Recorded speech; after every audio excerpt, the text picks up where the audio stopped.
who do we really want to be our commander-in-chief? And boys, the 2024 presidential race, that's heating up. Right now, Donald Trump gears up for a big rally in Pennsylvania. And soon the polls, they're feverishly reviewing those numbers as we speak. The talking heads from the left and the right, they're all opining as to who has the biggest advantage. I, for one, think that we need to keep our powder dry a little bit. I'm not putting much stock in these early polls because the unprecedented, bait and switch the Democrat Party just pulled, up until 10 days ago, think about it. We were only looking at polling data against Trump versus Biden on a head-to-head. Remember, Joe Biden was at the top of his game. He was sharp as a tack. Well, apparently, he wasn't as cognitively brilliant as they let us all believe and was forced out of the race by the Democrat power brokers, whether it was Obama, Nancy Pelosi, Chuck Schumer, it really doesn't matter at this point. Now, the number of gurus are compiling data for a Trump-Harris matchup. Let's look at some of the latest. The Morning Consult Bloomberg poll shows Harris making up ground on Trump in swing states that will ultimately decide who wins this fall. The poll has her beating Trump in Arizona, Michigan, Nevada, and Wisconsin.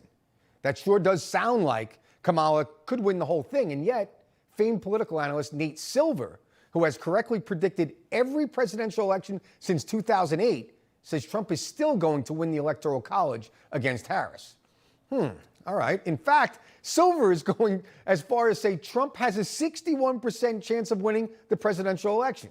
So when we see those swing state numbers looking good for Kamala, I'm not convinced that they truly reflect the will of the people just yet. Let's keep in mind there's a couple of key facts. First, she hasn't even won the nomination officially yet. And second, she hasn't decided on a running mate. Now, normally, I'd add a third thing there.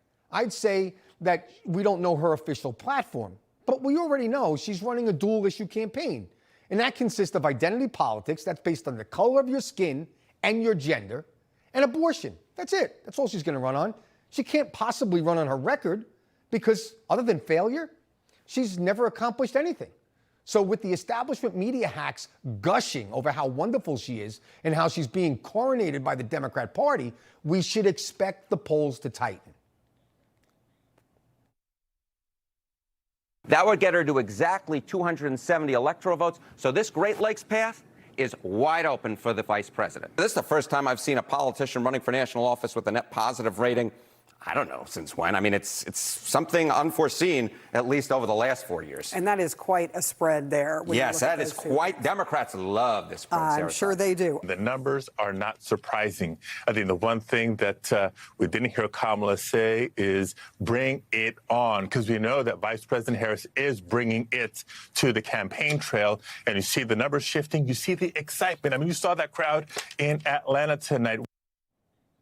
The American electorate's literally being flooded and overwhelmed with nothing but the fantasy that Kamala Harris represents for Dems. Not her real persona, not her track record. Now, the honeymoon has just begun, and it's likely going to continue well into the Democrat National Convention and for probably a few weeks after.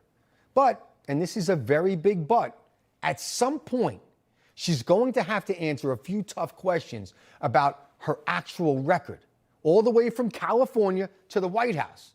And what does she believe in today? Does anyone think she's going to throw away her extreme, radically progressive views? I don't think you can ever really trust polls. But put that aside for a moment. The numbers really don't paint a good picture for Democrats or Kamala Harris. The media played up Biden's crashing polls to help force him out. And now they're motivated to pump them up and exaggerate Kamala's now that she's the new Democrat standard bearer. But even doing their best to help her out, they fall a little bit short. In the RCP average, Trump currently leads her by 2 points, whereas the day he dropped out, Biden was down by 3.